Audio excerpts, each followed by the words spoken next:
Mash ले magic and muscle के episode number 2 के शुरुआत में ही हमें वही मैजिकल एकेडमी को दिखाया जाता है और इस मैजिकल एकेडमी का नाम था ईस्टर्न मैजिक एकेडमी, जो कि काफ़ी हिस्टोरिक और काफ़ी प्रेस्टिजियस स्कूल था, जो कि काफ़ी सारे अच्छे अच्छे मैजिशियन को प्रोड्यूस किया था। और इस बार जो ये एंट्रेंस एग्जाम होने वाला था वो बहुत ही ज़्यादा टफ होने वाला था और इसका जो पूरा इंचार्ज था, जो पूरा देखभाल करने वाला था, उसका नाम था क्लॉड लूसी। और जो क्लॉड था वो ऊपर से ही हर एक बंदों को जो नीचे गैदर हुए थे उनको देखने की कोशिश करता है और वो नोटिस करता है कि कैसे जितने भी स्टूडेंट्स हैं, जितने भी कैंडिडेट्स हैं, मैक्सिमम लोग काफ़ी अच्छे फैमिली से बिलोंग करते हैं। किसका पापा secretary of bureau of magic में है तो कोई बहुत ही प्रेस्टिजियस फैमिली से है। और फिर वो ये भी नोटिस करता है कि उन बंदों में से कोई अपना मैजिक स्टिक साफ कर रहा है तो कोई अपना मैजिकल जो बुक है उसको रिवाइज कर रहा है। और ये सब देखने के बाद वो सोचता है कि ये सब कितने ज़्यादा एम्बिशियस यूथ है और यही लोग एकदम अप्रोप्रिएट कैंडिडेट है इस प्रेस्टिजियस स्कूल में आने के लिए। लेकिन उसी बीच में उसका नजर जाता है मैश की तरफ और जो मैश था वो यहाँ पे मैजिकल बुक नहीं पढ़ रहा था, बल्कि वो काफी ज्यादा वेट लेके अपना मसल बिल्डिंग कर रहा था। जो देखने के बाद जो क्लॉड था वो एकदम शॉक्ड हो जाता है और कहता है कि ये यहाँ पे फिजिकल ट्रेनिंग क्यों कर रहा है, ये तो ईस्टर्न मैजिकल स्कूल है और ये यहाँ पे ये आयरन लेके क्या कर रहा है। और फिर क्लॉड नोटिस करता है कि जो मैश था वो एक पैर के ऊपर एज अ चेयर पोजिशन बैठा हुआ था और वो एक बुक पढ़ रहा था। लेकिन ये बुक कोई मैजिकल बुक नहीं था, ये बुक एक फिटनेस बुक था। और ये सब देखने के बाद वो सोचता है कि ये एक स्पेल बुक की जगह पे एक फिटनेस बुक क्यों पढ़ रहा है। और उसी तरफ जो मैश था वो आराम से अपना क्रीम पफ भी खा रहा था।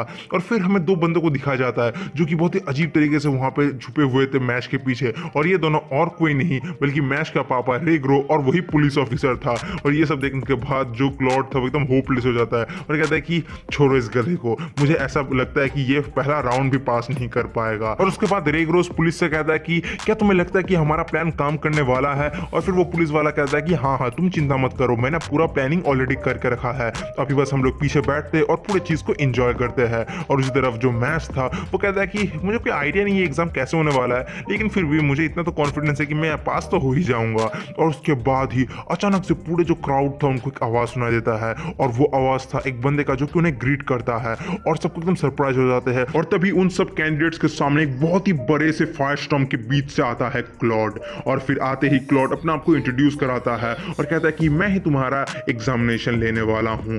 और क्लॉड का नाम सुनते ही हर एक स्टूडेंट एकदम क्रेजी हो जाता है क्योंकि जो क्लॉड था वो 7th रैंक करता था और वो काफी खतरनाक मैजिशियन था। और ये सब सुनने के बाद जो क्लॉड था वो भी काफी ज्यादा भाव में आ जाता है। लेकिन जो मैच था वो कहता है कि तुम ये सब चीजें, ये सब नाटक ना करके भी आ सकते थे यहाँ पे आराम से। और ये सुन के जो क्लॉड था वो बहुत ज्यादा गुस्सा हो जाता है। लेकिन फिर जो क्लॉड था वो कहता है कि चलो तो अब तुम्हारा टाइम स्टार्ट हो गया, तुम सब अपना अपना सीट ले लो। और उसके बाद हर एक स्टूडेंट ढूंढने लगता है कि सीट कहाँ पे है, यहाँ पे तो कोई सीट ही नहीं है।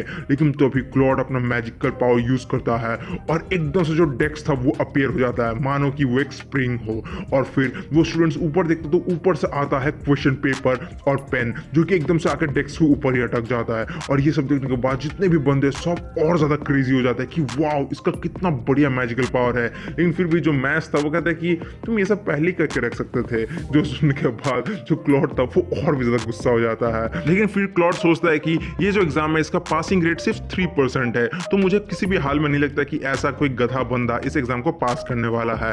और फिर वो एग्जाम को स्टार्ट होने का आदेश देता है। और फिर जैसे स्टूडेंट्स अपना क्वेश्चन देखते हैं उनका फट के 4 हो जाता है क्योंकि जो क्वेश्चंस थे वो पेपर में नॉर्मली नहीं थे, बल्कि वो हर एक वर्ड एकदम पेपर के ऊपर स्विम कर रहा था।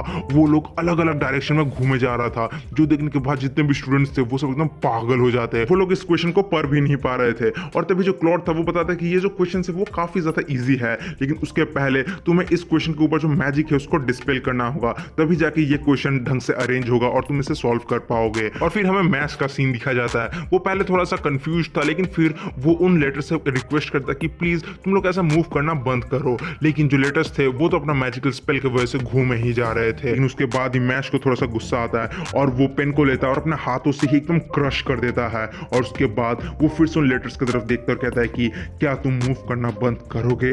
और उसके बाद ही जो वहां पे मैजिक था लेटर्स के ऊपर वो एकदम से डिस्पेल हो जाता है और वो जो लेटर्स थे वो फिर से एक प्रॉपर वे में अरेंज हो जाता है। और फिर वो अपना एग्जाम भी कंप्लीट कर देता है और वो इवन पास भी कर जाता है एग्जाम, जो देखने के बाद जो क्लॉड था वो एकदम सरप्राइज हो जाता है। और उसके बाद और भी कई सारे एग्जाम्स आते हैं जो कि मैश अपना फिजिकल पावर को यूज करके आराम से कंप्लीट कर ले रहा था। वो अपने उंगली में फंसा के एक पत्थर को फ्लोट करा रहा था और साथ ही साथ पानी के ऊपर से भी दौड़ रहा था। और फिर वो एग्जाम को पास करने के बाद सोचता है कि चलो एग्जाम तो मेरे लिए काफ़ी अच्छा ही जा रहा है, और फिर वो और एक क्रीम पफ खाता है। लेकिन ये सब देखने के बाद ही जो वहाँ पे क्लॉड था वो कहता है कि मुझे इसको किसी भी हाल में रोकना ही होगा, और फिर वो सबको कहता है कि तुम लोग का जो नेक्स्ट टेस्ट है वो अभी आने वाला है। और फिर जो ग्राउंड था वो एकदम से हिलने लगता है, और ग्राउंड के अंदर से ही एक बहुत खतरनाक सा मेज निकलता है। और फिर जो वहाँ पे क्लॉड था वो कहता है कि ये जो भूल भुलैया है ये कोई आम भूल भुलैया नहीं है, इसके अंदर काफ़ी सारे ट्रैप्स है, और अगर तुम इसको 30 मिनट्स में कंप्लीट नहीं कर पाए तो तुम हार जाने वाले हो। और उसके बाद में जो मैच था उसका सीन दिखाया जाता है जो कि बहुत ही ज़्यादा चिल था। लेकिन तभी उसके सामने एक लड़की आती है और कहती है कि क्या मैं तुम्हारे साथ इसको कंप्लीट कर सकती हूँ, और इस लड़की का नाम था लेमन। और ये सुनने के बाद मैच कहता है कि क्यों, तुम मेरे साथ क्यों करना चाहते हो। और फिर लेमन कहती है कि अगर हम दोनों मिलकर एक साथ करें तो हम लोग और भी ज़्यादा एफिशिएंट होंगे और भी ज़्यादा जल्दी सॉल्व करेंगे। और फिर जो मैच था वो भी एक्सेप्ट कर लेता है, और फिर वो दोनों आगे बढ़ते हैं। लेकिन जैसे ही वो लोग आगे बढ़ते, जो लेमन थी वो काफ़ी ज़्यादा स्लो हो जा रही थी। वो हर एक छोटे छोटे ट्रैप में फंस जा रही थी, और हर एक चीज़ के लिए वो उससे हेल्प मांग रही थी, जिसकी वजह से जो मैच था वो भी काफ़ी ज़्यादा स्लो हो जा रहा था। जो देखने के बाद मैच पूछता है कि क्या ये तुम्हारा एफिशिएंसी है, और उसके बाद मैच डिसाइड करता है कि वो अकेला ही वहाँ से भाग जाएगा और जल्दी जल्दी इसको सॉल्व करेगा। लेकिन जैसे ही वहाँ से निकलने की कोशिश करता है, जो वहाँ पे लेमन थी वो एकदम से अपना मैजिकल स्पेल यूज करती है और मैच के हाथ और पैर में एकदम से हैंडकफ्स बांध देती है। और उसके बाद ही जो वहाँ पे लड़की थी वो खड़ी होती है और कहती है कि सॉरी, लेकिन मैंने तुम्हें धोखा दिया। लेकिन ये करने के पीछे मेरा एक बहुत ही पर्सनल रीजन है,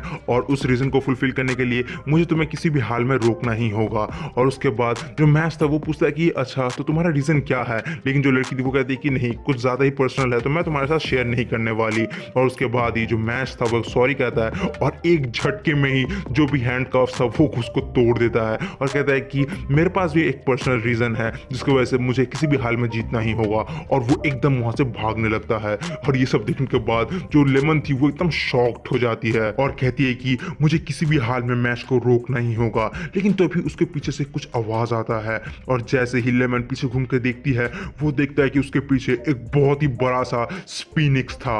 और वो जो स्पीनिक्स था वो कहता है कि बताओ कौन सा ऐसा चीज है जिसका मॉर्निंग में 4 पैर है, दोपहर में उसका 2 पैर है, और रात को उसका 3 पैर है। आंसर करो मेरे इस रिडल का, और तभी मैं तुम्हें यहाँ से जाने दूंगा। और फिर जो लेमन थी वो एकदम से अपना मैजिकल स्टिक निकालती है और मैजिक की मदद से इस आंसर ढूंढने की कोशिश करती है। लेकिन तभी जो स्पीनिक्स था वो एक झटके में उसका मैजिक स्टिक को हटा देती है और कहता है कि मेरे रिडल को आंसर करो। और उसके बाद जो लेमन थी वो काफी ज्यादा डर जाती है, उसको कुछ भी नहीं सूझता, और वो अनफॉर्चुनेटली आंसर नहीं दे पाती और टाइम्स अप हो जाता है। और तभी जो स्पीनिक्स था वो एकदम कहता है कि अभी तुम मेरा पनिशमेंट एक्सेप्ट करो। लेकिन जैसे ही वो स्पीनिक्स उस लड़की को पनिश करने वाला था वहां पे एकदम से मैश आ जाता है और एक कस के मुक्का मारता है उस स्पीनिक्स के मुंह पे, जिसकी वजह से जो स्पीनिक्स था वो वहीं पे नॉक डाउन हो जाता है।